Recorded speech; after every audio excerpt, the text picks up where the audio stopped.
नमस्कार, मैं हूं अंशु कुमार और आप मुझे देख रहे हैं प्राइम लाइव पर। आज की वीडियो में हम बात करेंगे सरकारी कर्मचारियों के रिटायरमेंट के बाद दी जाने वाली पेंशन के बारे में, क्योंकि झारखंड में अब जितने भी सरकारी कर्मचारी हैं सबको पुरानी पेंशन प्रणाली के तहत पेंशन दी जाएगी, जो एक झारखंड के कर्मचारियों के लिए खुशखबरी है, क्योंकि जो पेंशन प्रणाली अभी सब जगह जारी है वो सरकारी कर्मचारियों के लिए परेशानी भरा है।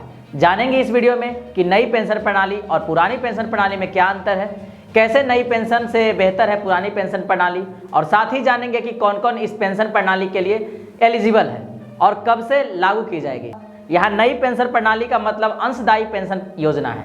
आपको बता दें कि झारखंड से पहले राजस्थान और छत्तीसगढ़ पुरानी पेंशन प्रणाली को अपना चुका है। तो चलिए वीडियो की शुरुआत करते हैं। सियासी संकट में घिरी झारखंड की हेमंत सोरेन सरकार ने कर्मचारियों को बड़ी सौगात दी है। सोरेन सरकार की कैबिनेट ने गुरुवार को ओल्ड पेंशन स्कीम को अपनी मंजूरी दे दी है। यह योजना 1 सितंबर 2022 से लागू हो जाएगी।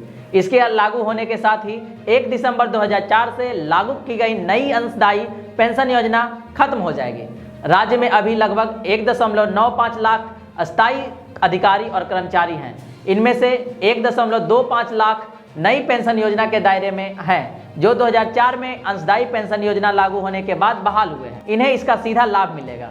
राज्य में ओल्ड पेंशन स्कीम लागू करने के लिए सरकार की तरफ से स्टैंडर्ड ऑपरेटिंग प्रोसीजर यानी कि एसओपी बनाने के लिए विकास आयुक्त की अध्यक्षता में 3 सदस्यीय कमेटी का गठन किया गया था। इन्हीं के सुझावों के अध्ययन के आधार पर मुख्य सचिव ने इसका पूरा खाका तैयार किया है।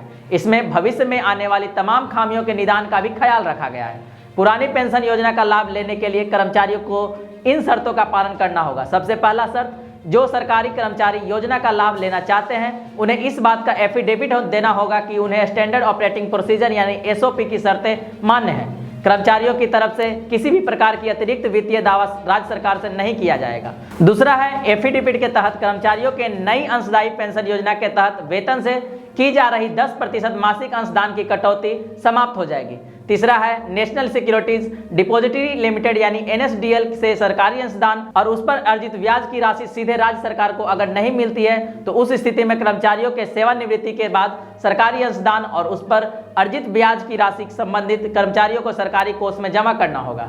चौथा है, सरकारी अंशदान और उस पर अर्जित ब्याज की राशि एनएसडीएल की मिलने की स्थिति में भविष्य के पेंशन के भुगतान को एक अलग निधि में रखा जाएगा। और पांचवा है, ऐसे सरकारी कर्मचारी जिन्हें नई अंशदायी पेंशन योजना में सेवानिवृत्ति के बाद या उसके मृत्यु होने के बाद उनके परिजनों को सेवानिवृत्ति का लाभ मिल चुका है, ऐसे मामलों में अलग से दिशा निर्देश जारी किया जाएगा।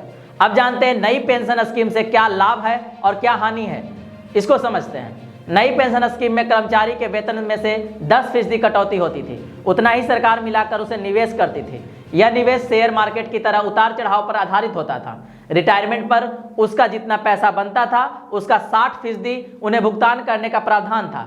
शेष 40% फिर से निवेश करने का प्रावधान था। इसमें से पेंशन का प्रावधान था जो नहीं के बराबर था। रिटायरमेंट के बाद कर्मचारी की मौत पर उनके आश्रित पति पत्नी को किसी तरह की पेंशन का प्रावधान नहीं था और यह 40% राशि भी सरकार के पास चली जाती थी। अब कर्मचारियों को इससे छुटकारा मिल जाएगा। एसओपी के सुझावों के आधार पर क्या निर्णय लिया गया है, आइए जानते हैं।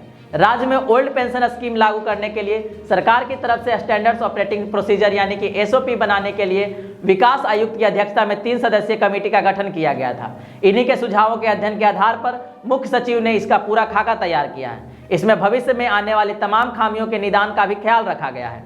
चलो अब जान लीजिए कि ओल्ड पेंशन स्कीम क्या है।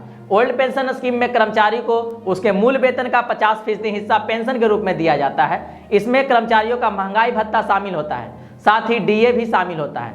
आम कर्मचारियों की तरह ही पेंशनधारियों को भी हर 6 माह पर डीए में होने वाले बदलाव का भी लाभ मिलता है। इसके साथ ही पेंशन कमीशन को लागू होने पर पेंशन रिवाइज होने का लाभ मिलता है। पेंशनधारी के 80 वर्ष उम्र होने पर मूल पेंशन का 20% बढ़ोतरी होता है, जो 85 साल होने पर 30%, 90 साल होने पर 40%, 95 साल होने पर 50% और 100 साल होने पर 100% बढ़ता है। स्पष्ट शब्दों में कहें तो पेंशन धारक की उम्र अगर 100 वर्ष है तो पेंशन उसका दुगना हो जाएगा।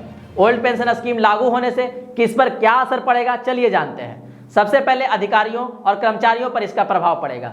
जो अभी अंशदायी पेंशन योजना के अधिकारियों और कर्मचारियों को 10% अंशदान देना होता है तो इसकी बचत होगी। भविष्य में राजकोष से पेंशन मिलेगी। ऐसे में नियमित पेंशन मिलने की गारंटी भी रहेगी। इसके बाद सरकार पर इसका असर पड़ेगा। ऐसे में तत्काल फाइनेंशियली बोझ नहीं पड़ेगा। 30 साल नौकरी पूरी होने पर सेवानिवृत्ति के वक्त 2035 से पेंशन पर सरकार का खर्च बढ़ेगा। अभी अंशदायी के तहत सरकार हर साल 1000 करोड़ रुपए खर्च करती है। इसके अलावा राजनीति पर भी इसका असर पड़ेगा। सबसे पहला, पुरानी पेंशन योजना लागू होने से महागठबंधन सरकार को सीधा लाभ मिलेगा। इस योजना से करीब 1.25 लाख परिवार लाभान्वित होंगे। ऐसे में मजबूत वोट बैंक बनेगा। वैसे भी झामुमो ने अपनी घोषणा पत्र में पुरानी पेंशन योजना लागू करने का वादा किया था। अब आपको बताते हैं कि दोनों में क्या अंतर है। अंशदायी पेंशन योजना के तहत राज्य सरकार 14% और कर्मचारी 10% अंशदान देते हैं। सेवानिवृत्ति के बाद ब्याज सहित कुल जमा राशि का 40 से 60% हिस्सा कर्मी निकाल सकते हैं। शेष राशि का बैंकों का एन्युटी प्लान देने का प्रावधान है। और इसके बाद पुरानी पेंशन योजना सेवानिवृत्ति पर अंतिम मूल वेतन और महंगाई भत्ते की आधी राशि बतौर पेंशन जीवन काल तक राजकोष से मिलती है। हर साल 2 बार महंगाई भत्ता बढ़ता है। मौत होने पर पारिवारिक पेंशन की भी व्यवस्था है। आज की वीडियो में बस इतना ही। आशा करते हैं पेंशन को लेकर आपके सारे डाउट क्लियर हो गए होंगे। देश के अन्य हिस्सों में भी जल्द ही लागू हो जाएंगे, जिससे करोड़ों कर्मचारियों और अधिकारियों को लाभ मिल सकेगा। मिलते हैं आपसे बहुत जल्द नई वीडियो के साथ। तब तक के लिए बने रहे प्राइम लाइव के साथ। धन्यवाद।